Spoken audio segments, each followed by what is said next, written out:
भाइयों एवं बहनों, मैं doctor Ram Prasad Pal, academic counsellor, regional centre Lucknow, study centre Lucknow विश्वविद्यालय। आज हम चर्चा करने वाले हैं आ, भारतीय मंत्रि परिषद सचिवालय की, केंद्रीय सचिवालय की, मंत्रि परिषद सचिवालय। भारत में सचिवालय जो है वो ब्रिटिश शासन की देन है। इस सचिवालय का मुख्य कार्य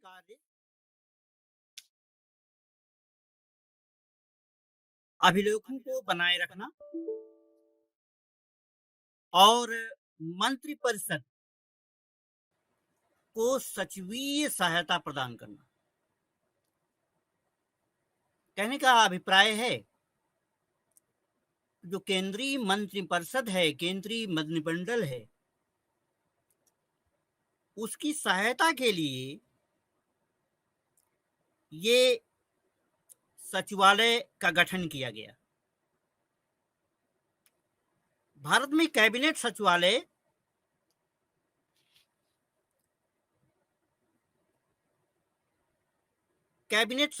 स्वतंत्रता के बाद की घटना है।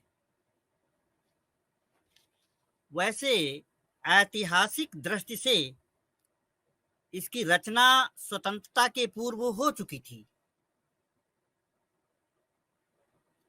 लेकिन इसका वर्तमान स्वरूप स्वतंत्रता के बाद ही अस्तित्व में आया। भारत में मंत्रिमंडल सचिवालय का प्रारंभ उस समय हुआ जब भारत सरकार द्वारा गवर्नर जनरल की कार्यकारिणी में विभागीय व्यवस्था की नींव रखी गई थी। विभागीय व्यवस्था को कानूनी रूप लॉर्ड कैनिंग का जो शासनकाल है वो 1861 में दिया गया। लॉर्ड कैनिंग के शासनकाल में इसका व्यवस्था की गई थी। प्रारंभ में गवर्नर जनरल की परिषद ही परामर्शदाता मंडल का कार्य करती थी, लेकिन जैसे जैसे कार्य की जटिलता बढ़ती गई वैसे वैसे विभिन्न विभागों का कार्य परिषद के सदस्य को सौंपा जाने लगा। केवल महत्वपूर्ण मामलों को गवर्नर जनरल द्वारा संपादित किया जाता था और कार्यकारिणी परिषद के सचिवालय का अध्यक्ष वायसराय का निजी सचिव होता था।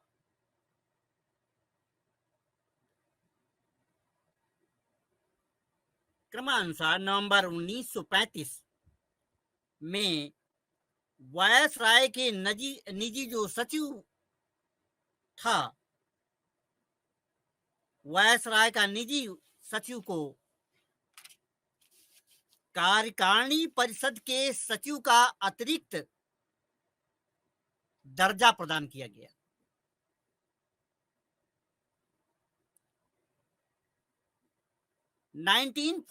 सितंबर 1946 में सरकार के आदेश द्वारा इस सचिवालय का नाम परिवर्तित किया गया और कार्यकारिणी परिषद का यह सचिवालय अब मंत्रिमंडल सचिवालय कैबिनेट सेक्रेटेरिएट कहा जाने लगा। कहने का अभिप्राय यह है कि यह इस समय कैबिनेट सेक्रेटेरिएट मंत्रिमंडल सचिवालय के नाम से जाना जाता है। स्वतंत्रता के बाद हमने संसदीय लोकतंत्र को अपनाया। स्वतंत्रता के बाद हमने पार्लियामेंट्री सिस्टम को अपनाया, जिसमें एक मंत्रिपरिषद होता है जिसका अध्यक्ष प्रधानमंत्री होता है। हमारे लोकतंत्र में एक मंत्रिपरिषद होती है जिसका जो अध्यक्ष है, चेयरमैन है, वो देश का प्रधानमंत्री होता है। जब यह देखा गया कि मंत्रिमंडल, विशेषकर मंत्रिपरिषद को सचिवीय सेवा की आवश्यकता है,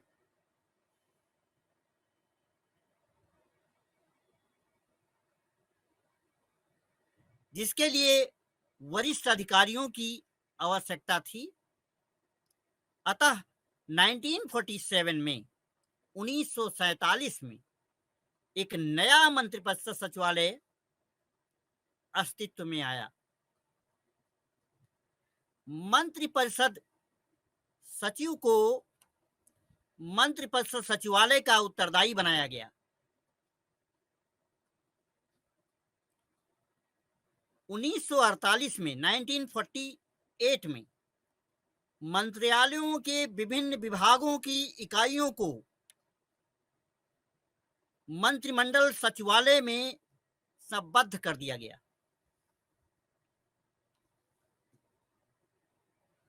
भारत सरकार के संगठन और पद्धति प्रभाग, ऑर्गेनाइजेशन एंड मेथड्स डिवीजन ने 1954 में कार्य करना प्रारंभ कर दिया। माइंड इट, 1954 में इसने कार्य करना प्रारंभ किया। यह 1964 तक मंत्रिमंडल सचिवालय की पृथक स्कंध के रूप में बना रहा।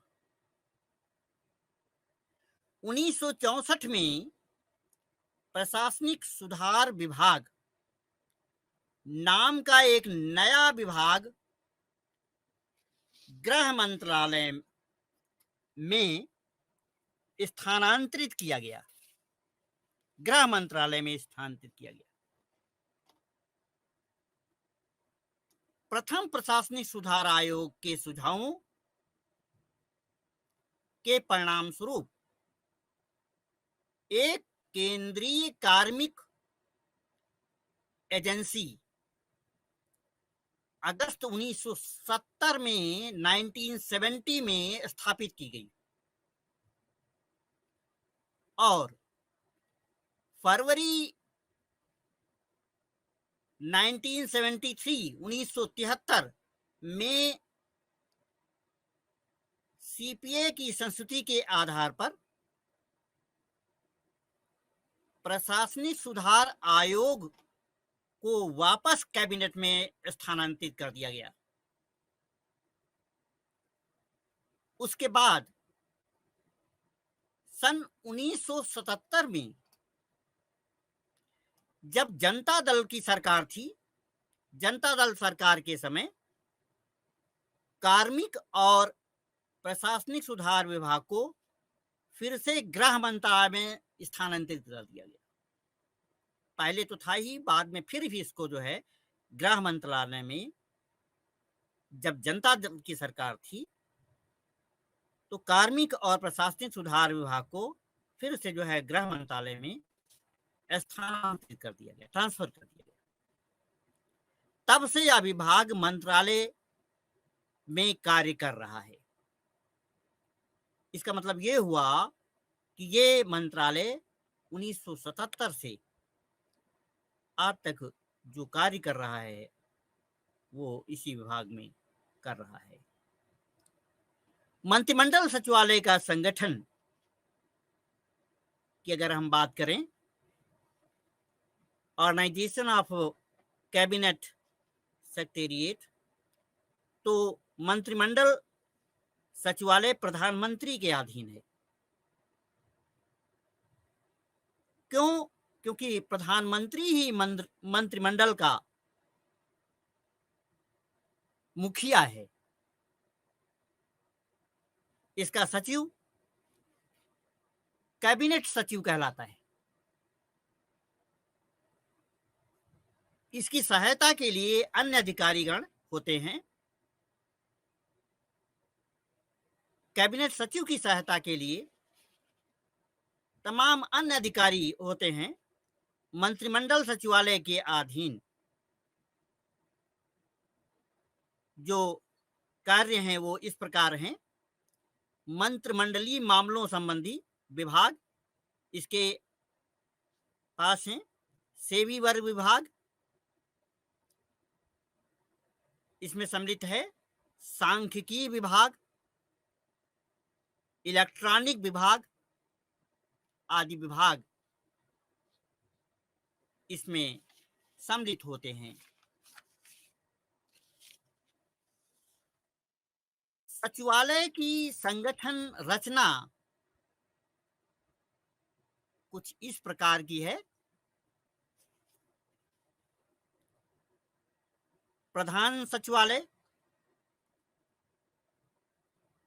जिसको हम मेन सेक्रेटेरिएट कहते हैं। सैनिक प्रशाखा, मिलिट्री विंग और आर्थिक प्रशाखा, द इकोनॉमिक विंग। अब अगर हम बात करें मंत्रिमंडल सचिवालय की जो फंक्शंस हैं, कार्य हैं, वो कौन से हैं?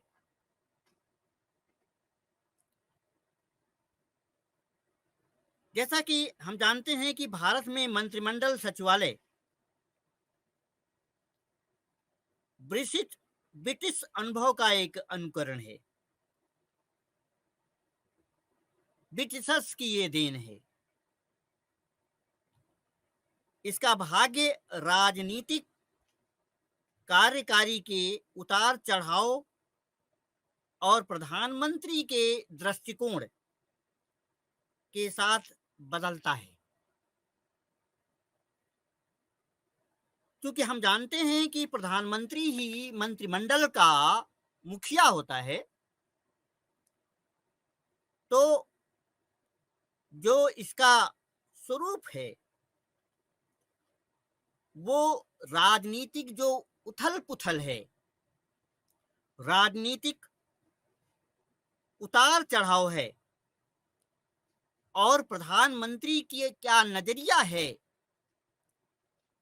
इसके साथ बदलता रहता है। मंत्रिमंडल सचिवालय केंद्रीय प्रशासन की एक धुरी है। केंद्रीय प्रशासन की धुरी के रूप में मंत्रिमंडल सचिवालय कार्य करता है। इसके अगर हम मुख्य कार्यों की बात करें तो इसके मुख्य कार्य निम्नलिखित कह सकते हैं। नंबर 1, मंत्रिमंडल की बैठकों के लिए कार्यसूची तैयार करता है। मंत्रिमंडल सचिवालय जिसकी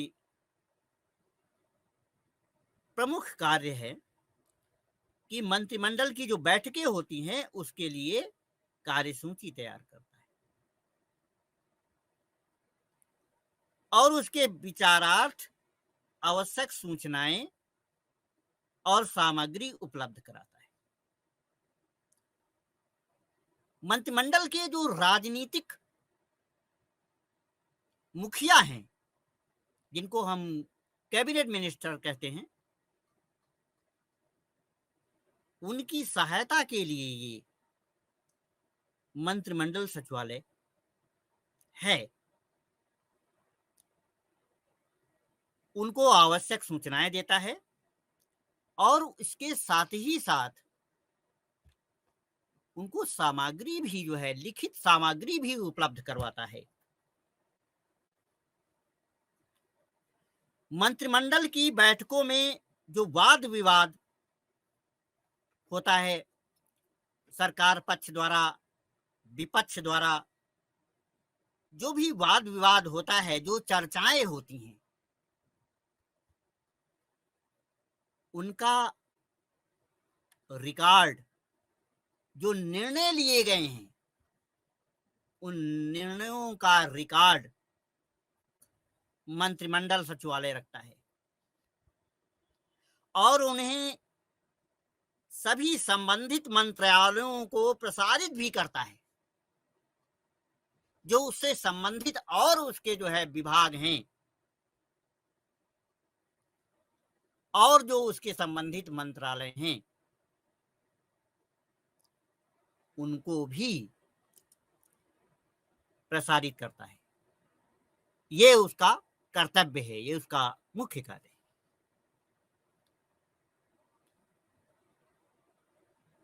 नंबर 3, अगर हम मंत्रिमंडल सचिवालय के लिए जो कार्य है, तो मंत्रिमंडल के लिए सचिवालय संबंधित सभी कार्यों का संपादन मंत्रिमंडल सचिवालय करता है, कैबिनेट सेक्रेटेरिएट करता है। राष्ट्रपति, उपराष्ट्रपति और सभी केंद्रीय मंत्रालयों को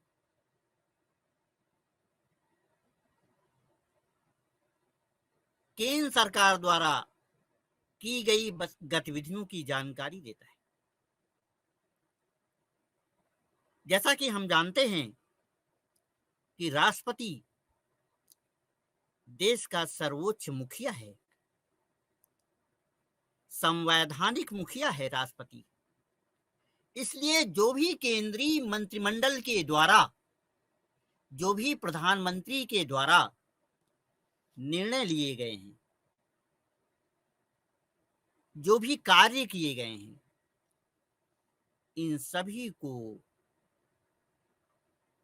इन सभी गतिविधियों को जानकारी देता है राष्ट्रपति को और उपराष्ट्रपति को।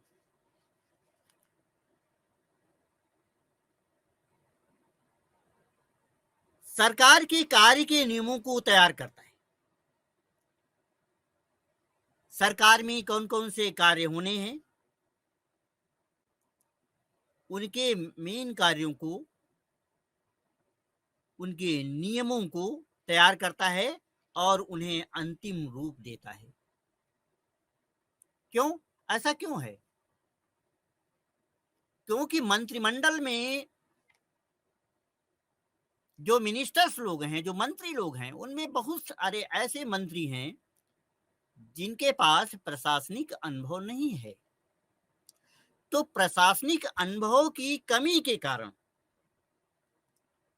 ये उत्तरदायित्व कैबिनेट सेक्रेटेरिएट का बनता है, मंत्रिपरिषद सचिवालय का बनता है कि उनके नियमों के बारे में बताएं और उनको सही सही समय समय पर जानकारी देते रहें। अगले कार्य की अगर हम बात करें तो इसका कार्य विभिन्न मंत्रालयों के महत्वपूर्ण कार्यों में समन्वय करना है। मंत्रिपरिषद सचिवालय जो नाना प्रकार के मंत्रालय हैं, उनके जो महत्वपूर्ण कार्य हैं, उन कार्यों के बीच में समन्वय का कार्य, कोऑर्डिनेशन का कार्य मंत्रिपरिषद सचिवालय करता है। संबंधित मंत्रालयों, विभागों और अन्य कार्यकारी एजेंसियों द्वारा मंत्रिपरिषद के निर्णयों का क्रियान्वयन करता है। वाद विवाद के बाद जो भी सरकार द्वारा, राजनीतिक दलों द्वारा निर्णय लिए गए हैं, उन निर्णयों का इम्प्लीमेंटेशन, क्रियान्वयन करना मंत्रिपरिषद सचिवालय का कार्य है।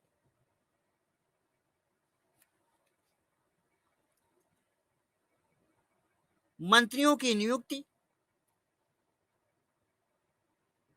त्यागपत्र, मंत्रियों के विभागों का आवंटन आदि कार्यों को भी मंत्रिपरिषद सचिवालय देखता है।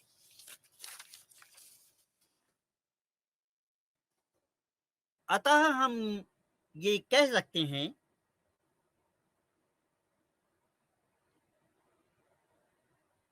कि कैबिनेट सचिवालय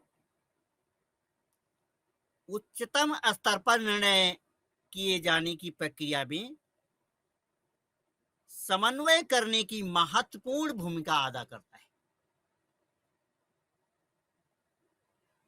और प्रधानमंत्री के निर्देश के अनुसार कार्य करता है।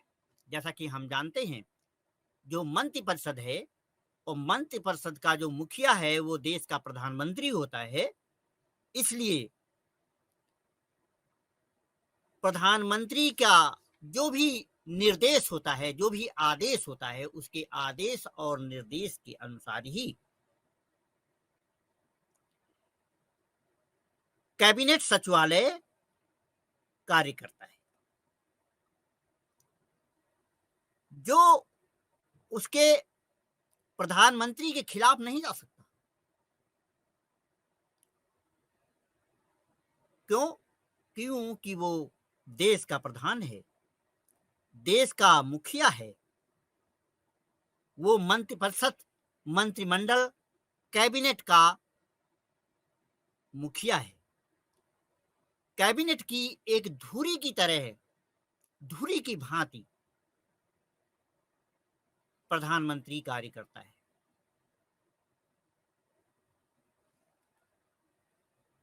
अगर हम सार के रूप में कहें, संक्षेप में कहें, तो मंत्रिपरिषद सचिव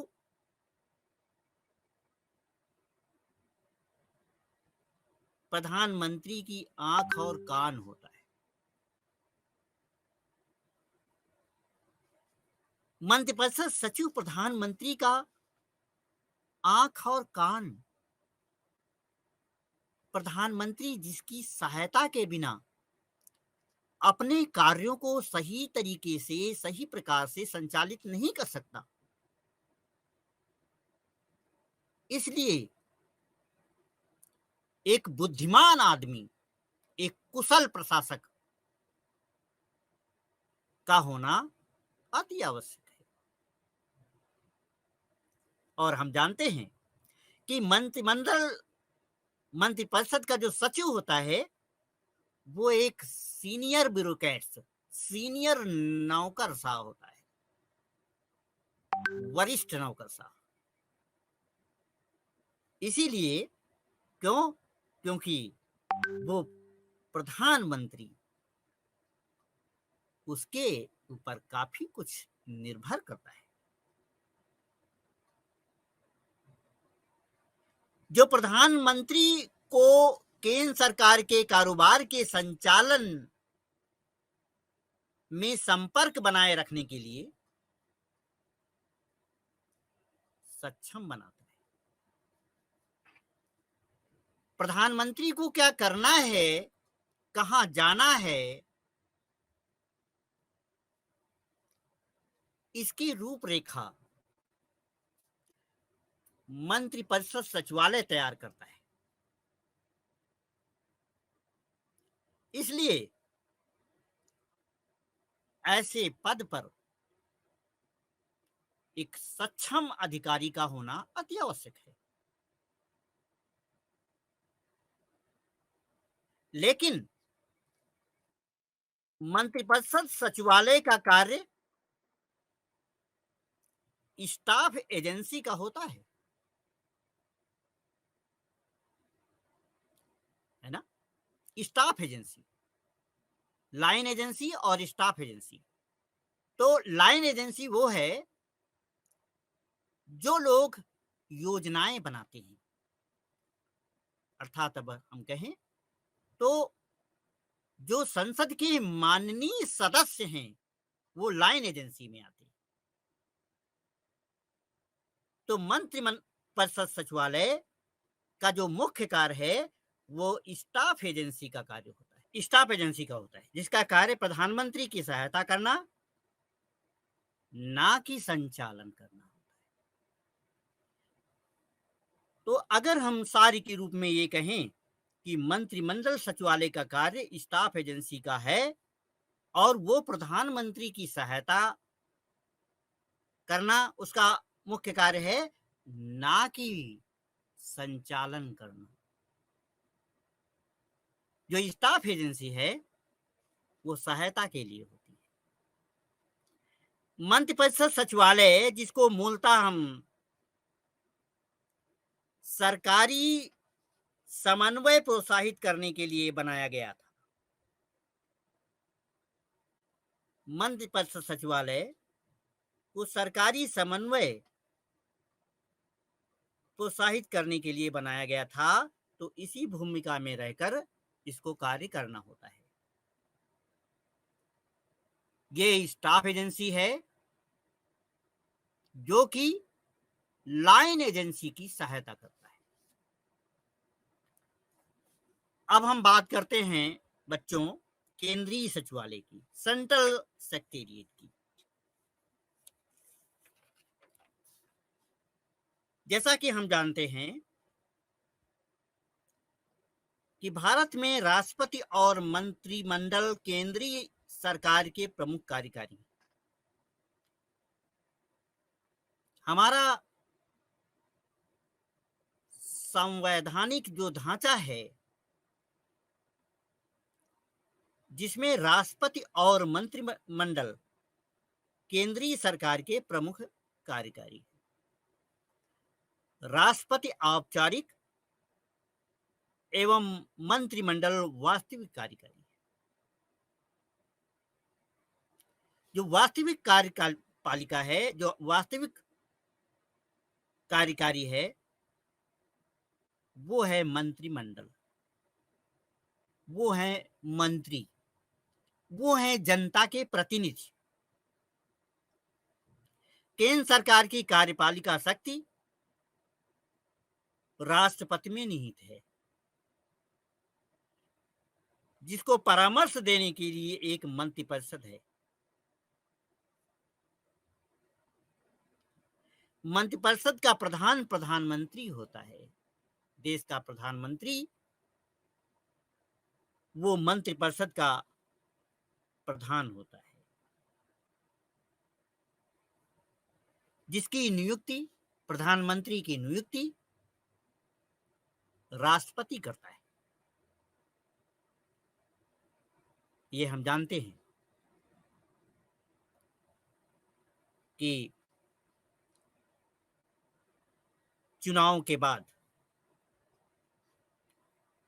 जो भी दल बहुमत में होता है और बहुमत दल का जो नेता होता है,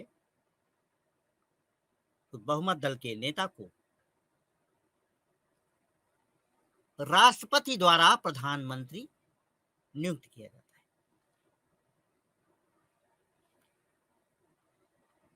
अब हम बात कर रहे हैं केंद्रीय सचिवालय की।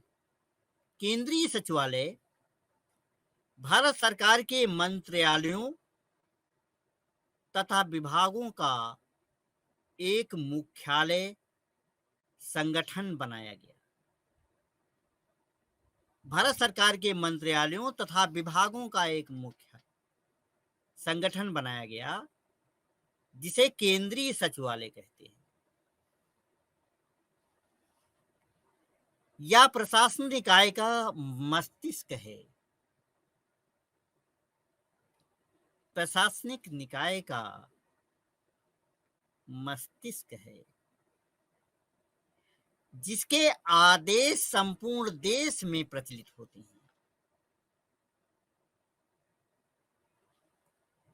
प्रशासनिक पदस्वपान की शीर्ष परंपरा में यह एक महत्वपूर्ण स्थान रखता है। जो हमारा प्रशासनिक ढांचा है, प्रशासनिक पदसोपान है, उस पदसोपान की शीर्ष श्रृंखला में जो सबसे टॉप पे है, सबसे ऊपर है, ये है आपका केंद्रीय सचिवालय, सेंट्रल सेक्रेटेरिएट। अगर हम कहें कि central secretariat occupies a key position in the administrative hierarchy, सबसे शीर्ष में सेंट्रल सेक्रेटेरिएट है।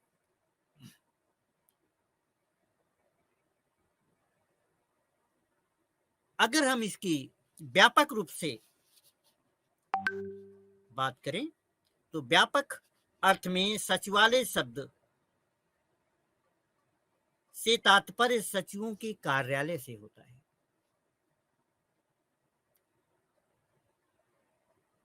जो नाना प्रकार के जो सचिव हैं उनके कार्यालयों को ही हम सचिवालय कहते हैं। जो मंत्रियों को प्रशासनिक कार्यों में आवश्यक सहायता तथा निर्देशन प्रदान करता है। निर्देशन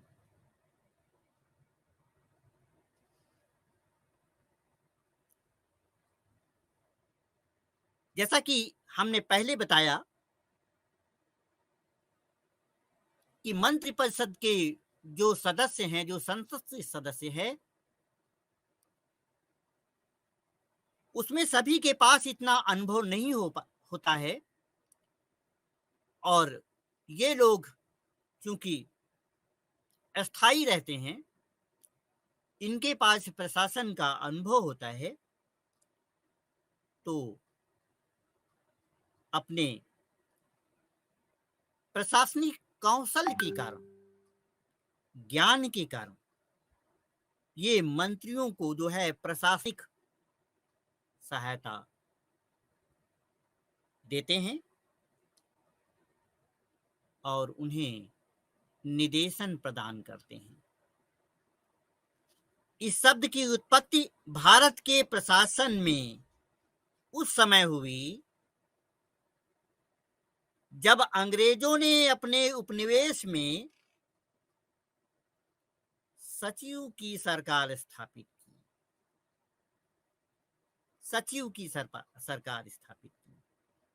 स्वाधीनता के बाद सरकारी सत्ता जनता द्वारा निर्वाचित मंत्रियों के हाथ में आई,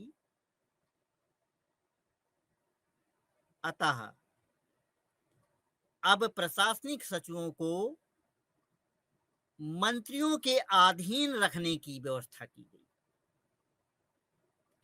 ये हमारा संवैधानिक ढांचा है जिसको समझने की जरूरत है।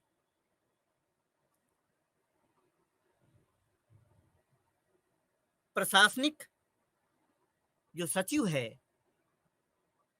वो मंत्रियों के अधीन रहता है। मंत्रियों के अधीन होकर के एक स्टाफ एजेंसी की तरह कार्य करता है। तो ये स्वतंत्रता के बाद में, स्वाधीनता के बाद में ये सरकारी सहायता, ये व्यवस्था की गई कि जो भी जनता के द्वारा निर्वाचित संसद सदस्य हैं,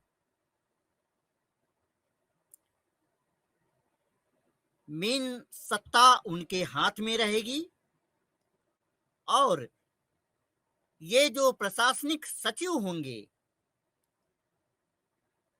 वो मंत्रियों के अधीन रह करके उनकी सहायता करेंगे।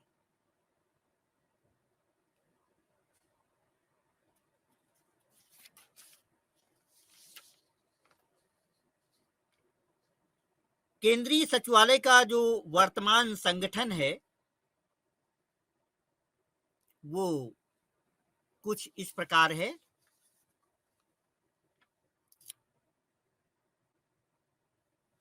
जो टॉप पे, जो पद सोपान में सबसे ऊपर है, वो सचिव होता है। सचिव मंत्रालय का अध्यक्ष होता है।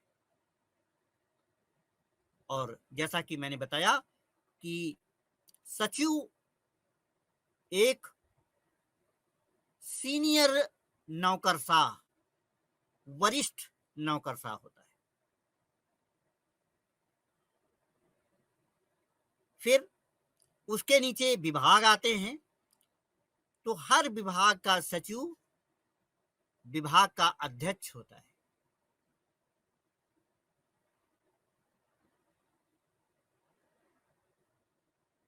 उसके नीचे अतिरिक्त सचिव, एडिशनल सेक्रेटरी, सेक्रेटरी जो मंत्रालय का एक अध्यक्ष है, उसके नीचे सेक्रेटरी जो विभाग का अध्यक्ष है, फिर अतिरिक्त सचिव जो अनेक सेक्शनों की एक विंग का अध्यक्ष होता है। जो अनेक सेक्शन हैं, उन सेक्शनों में एक विंग है, उस विंग का जो है अध्यक्ष होता है। फिर संयुक्त सचिव आते हैं। संयुक्त सचिव या कहें उप सचिव, ये 4 सेक्शनों की एक डिवीजन का अध्यक्ष होता है। उसके बाद अवर सचिव होते हैं, जो 2 सेक्शनों की एक ब्रांच का अध्यक्ष होता है। फिर उसके नीचे अनुभाग अधिकारी आते हैं। अनुभाग अधिकारी जो होता है वो अपने अनुभाग का प्रभारी होता है। फिर अनुभाग अधिकारी के नीचे सहायक अनुभाग अधिकारी होते हैं, और जो सहायक अनुभाग अधिकारी होते हैं वो अनुभाग अधिकारी की सहायता के लिए होते हैं। उसके बाद सहायक अनुभाग अधिकारी के नीचे लिपिक आते हैं, और इसमें वरिष्ठ लिपिक हैं और कनिष्ठ लिपिक भी हैं। ये जो केंद्रीय सचिवालय का वर्तमान संगठन है उसके अंतर्गत ये टाइपिस्ट, लिपिक, इसमें वरिष्ठ लिपिक और कनिष्ठ लिपिक होते हैं। तो ये हमारे केंद्रीय सचिवालय का जो वर्तमान समय में संगठन है उसकी रचना कुछ इस प्रकार है। केंद्रीय सचिवालय, केंद्रीय सचिवालय केंद्रीय विषयों को प्रशासित करने के लिए एक बुनियादी संस्थान है।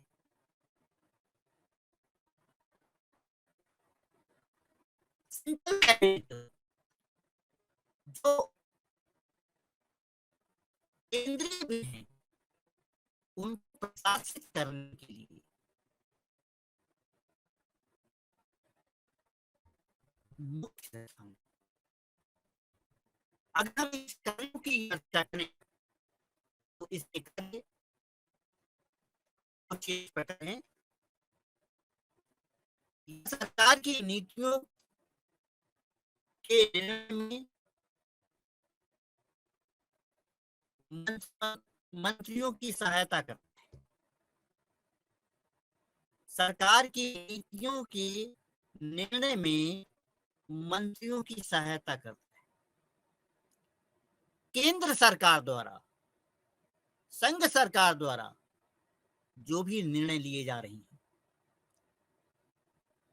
संसद में पक्ष और विपक्ष, सरकार और विपक्ष द्वारा वाद विवाद के बाद जो देश के विकास के लिए निर्णय लिए जा रहे हैं, जो नीतियां बनाई जा रही हैं, उसमें केंद्रीय मंत्रियों की सहायता करना,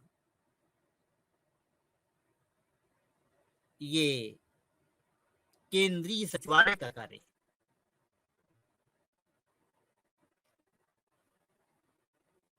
इन निर्णयों में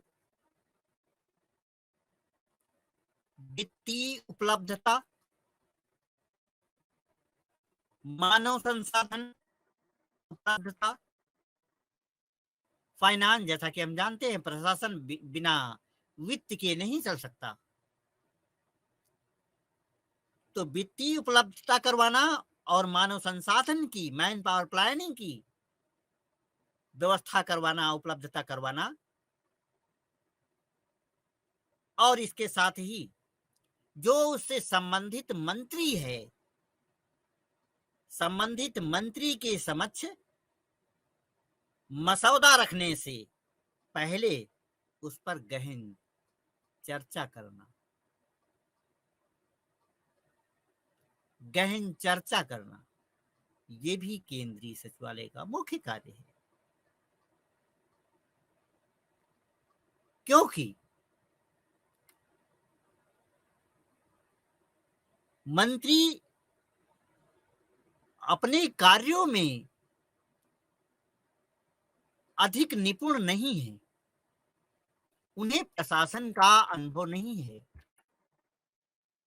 तो प्रशासनिक मामलों में कितना वित्त खर्च होगा, कितने लोग लगेंगे, मानव संसाधन कितना होना चाहिए, इसकी पूरी जानकारी देना, इसका पूरा मसौदा तैयार करना, इसके पहले इस पे गहन चर्चा करना केंद्रीय सचिवालय का कार्य है। केंद्रीय सचिवालय एक विचारक मंडल है, विचारक मंडल, इसलिए जो वहां पे सचिव, जो सेक्रेटरी बैठे हुए हैं, जो सचिव हैं, इसलिए उनको थिंक टैंक कहा जाता है। थिंक टैंक, विचारक मंडल, और साथ ही सूचनाओं का भंडार गृह है।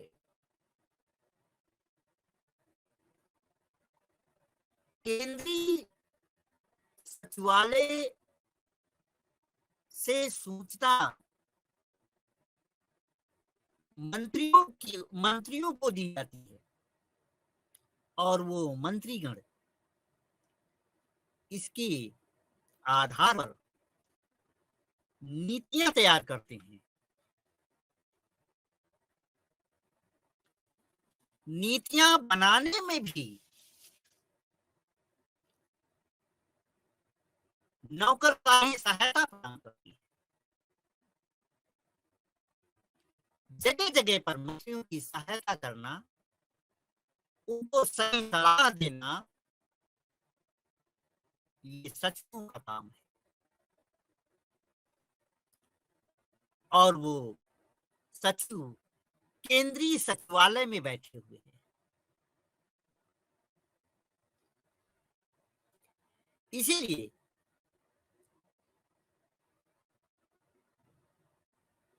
सारी सूचनाओं का जो भंडार गृह है,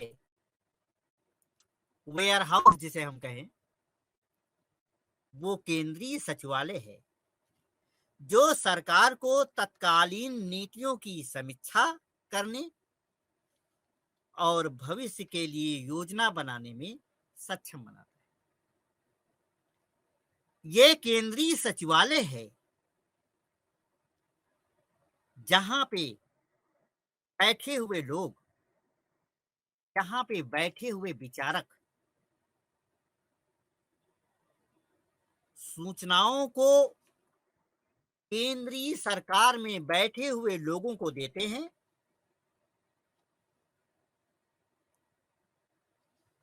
जो नीतियां बनाई गई हैं उनकी समीक्षा करते हैं और भविष्य के लिए जो भी नीतियां, जो भी योजनाएं बनाई जा रही हैं, उनको सक्षम बनाते हैं। ये कार्य जो है हमारे केंद्रीय सचिवालय का है।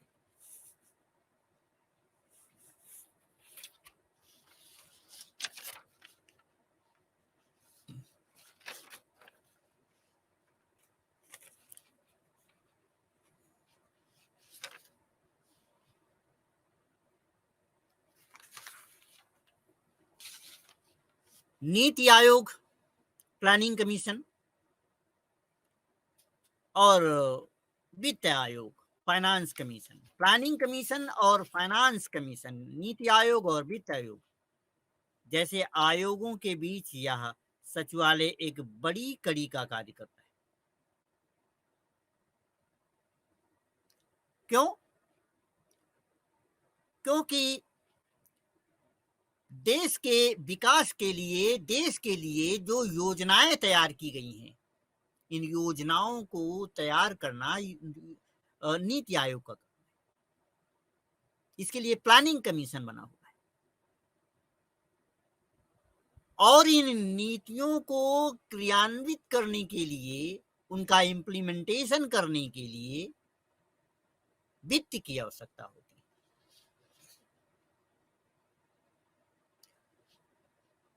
तो वित्त कितना खर्चा होगा, कितना बजट होगा, जो नीतियां बनाई गई हैं सरकार द्वारा, उन नीतियों में कितना बजट होना चाहिए, इसके लिए कितने बजट की जरूरत है, इन सारी चीजों के लिए यह केंद्रीय सचिवालय एक बड़ी कड़ी का कार्य करता है।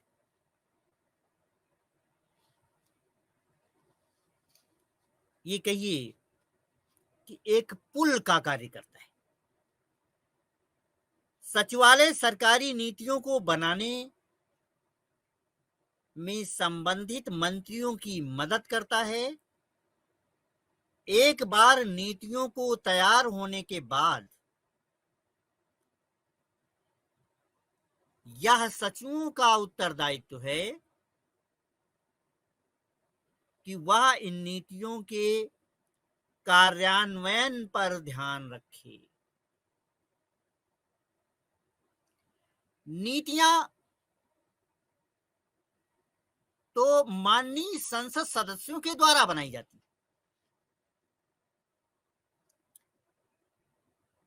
लेकिन नीतियां बन जाने के बाद फिर उन नीतियों का, उन योजनाओं का क्रियान्वयन करना, इम्प्लीमेंटेशन करना, ये सचिवों का उत्तरदायित्व होता है। अगर नीतियां बन गई कि भाई देश के लिए ये योजनाएं हैं और इन योजनाओं को इस प्रकार करना है, और उनका क्रियान्वयन सही समय पर, सही तरीके से सचिवों द्वारा नहीं किया गया, तो फिर वो नीतियां जो बनाई गई हैं माननीय संसद सदस्यों द्वारा, वो ठीक नहीं है, बेकार हैं वो। तो सही तरीके से उन नीतियों का कार्यान्वयन किया जाए, इसके लिए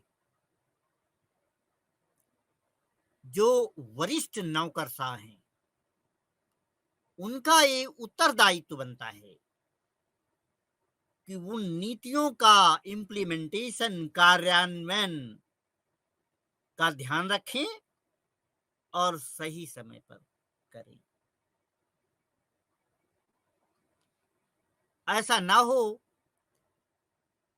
कि जो भी वाद विवाद के बाद नीतियां बनाई गई हैं वो मात्र कागज पर ही रह जाएं। उनका सही समय पर कार्यान्वयन ना हो पावे और ये कार्यान्वयन करने की जो जिम्मेदारी है, जो उत्तरदायित्व है,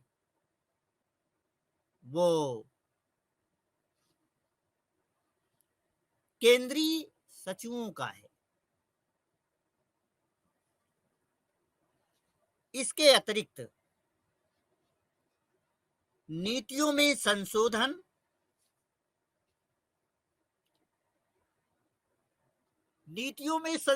करना भी सचिवों का मुख्य कार्य है। अगर किसी प्रकार उसमें त्रुटि हो गई है तो उस त्रुटि को सुधारना भी सचिवों का कार्य है। नीतियों को प्रभावशाली बनाने के लिए नियमों और विनियमों का निर्माण करना भी केंद्रीय सचिवों का है।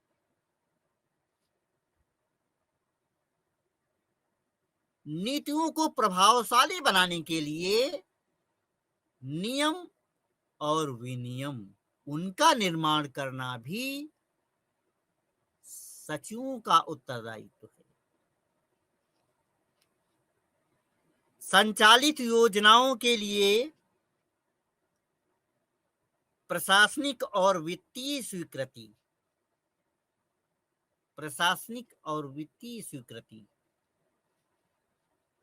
क्षेत्रीय योजनाओं में भाग लेना व कार्यक्रमों को तैयार करना, ये भी जो है केंद्रीय सचिवों का उत्तरदायित्व है। बजट संबंधित कार्य, बजटीय नियंत्रण, बजट वित्त उसका नियंत्रण तथा नीतियों का समन्वय, नीतियों के साथ में कोऑर्डिनेशन, समन्वय और उनकी व्याख्या करना, ये भी सचिवों का उत्तरदायित्व होता है। केवल नीतियां बनाने से ही काम नहीं चलेगा। नीतियों के साथ में ये देखना होगा कि हमारे पास पर्याप्त बजट उपलब्ध है या नहीं है। तो जो प्रशासनिक और वित्तीय, इन दोनों चीजों का ध्यान देना आवश्यक है और इसकी व्याख्या करना आवश्यक है। और ये कार्य केंद्रीय सचिवों का होता है। इन्हें संसद में उठाए गए सवालों के संबंध में संसद में जो विभिन्न माननीय सदस्यों द्वारा जो सवाल उठाए गए हैं, जो क्वेश्चन किए गए हैं, जो प्रश्न किए गए हैं, संबंधित मंत्रियों को इसकी सूचना देनी होती है और ये सूचना देने का कार्य केंद्रीय सचिवों का होता है, जिससे संबंधित मंत्रीगण प्रासंगिक उत्तर देने में सक्षम हो सकें। अगर उसको जानकारी नहीं है, जनता के प्रतिनिधि को, माननीय मंत्री जी को इसकी जानकारी नहीं है, तो संसद में सही उसका उत्तर नहीं दे पाएंगे तो सही जानकारी देना ताकि वो अपने उत्तर को तैयार रखें, ये कार्य केंद्रीय सचिवों का है। इसके साथ ही साथ राज्य प्रशासन के साथ संपर्क व समन्वय भी बनाए रखना होता है। ये ड्यूटी है केंद्र सरकार की। केंद्र सरकार केंद्रीय सचिवालय में बैठे हुए सचिवों का ये भी कर्तव्य बनता है कि ये राज्यों में भी अपना राज्य प्रशासन में संपर्क रखें और उनके बीच समन्वय बनाए रखें।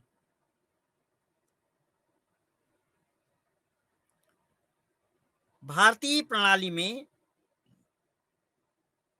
जैसा कि हम जानते हैं, सामान्यज्ञ और विशेषज्ञ के कार्यों के बीच कोई विशेष सीमा रेखा विद्यमान नहीं होती। ये जो वरिष्ठ नौकरशाह हैं, ये नौकरशाह सामान्यज्ञ भी होते हैं, जर्नलिस्ट और स्पेशलिस्ट विशेषज्ञ होते हैं। इनके बीच में कोई विशेष जो है सीमा रेखा विद्यमान नहीं होती है। इसलिए कभी कभी विशेषज्ञ कुछ विभागों के पदेन अध्यक्ष के रूप में भी कार्य करते हैं। जो विशेषज्ञ हैं वो भी कुछ विभागों में एक पदेन अध्यक्ष के रूप में कार्य करते हैं, जिसे नीतियों का निष्पादन आसान हो जाता है। क्यों? क्योंकि वो अपने विषय की, अपने क्षेत्र के मर्मज्ञ होते हैं और अपने क्षेत्र में मर्मज्ञ होने की वजह से वो सही सलाह देते हैं और जिससे नीतियों का जो निष्पादन है वो आसान हो जाता है और वो सही रूप से प्रभावी नीतियां बनती हैं। इस प्रकार केंद्रीय सचिवालय एक महत्वपूर्ण भूमिका निभाता है और भारतीय प्रशासन में एक प्रतिष्ठित स्थान रखता है। केंद्रीय सचिवालय जो कि केंद्रीय प्रशासन की रीढ़ है, इसकी भूमिका बहुत महत्वपूर्ण है।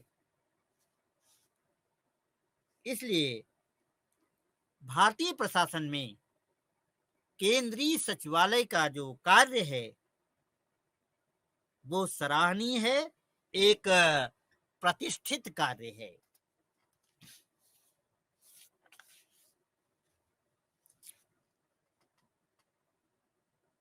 अगर हम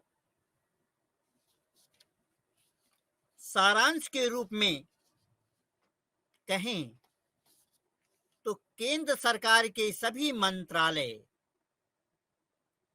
और विभाग, भारत सरकार के सभी मंत्रालय और विभाग केंद्रीय सचिवालय में आते हैं। मंत्रालयों एवं विभागों का नेतृत्व राजनीतिक रूप से मंत्री और प्रशासनिक रूप से सचिव करते हैं। राजनीतिक रूप से मंत्री नेतृत्व करते हैं सॉरी और प्रशासनिक रूप से सचिव नेतृत्व करते हैं। इस प्रकार जो हमारी प्रशासनिक व्यवस्था है पूरे देश की प्रशासनिक व्यवस्था इस प्रकार संचालित होती है। आज के लिए बस इतना ही। हम अपनी बात को यहीं समाप्त करते हैं। जय हिंद, जय भारत।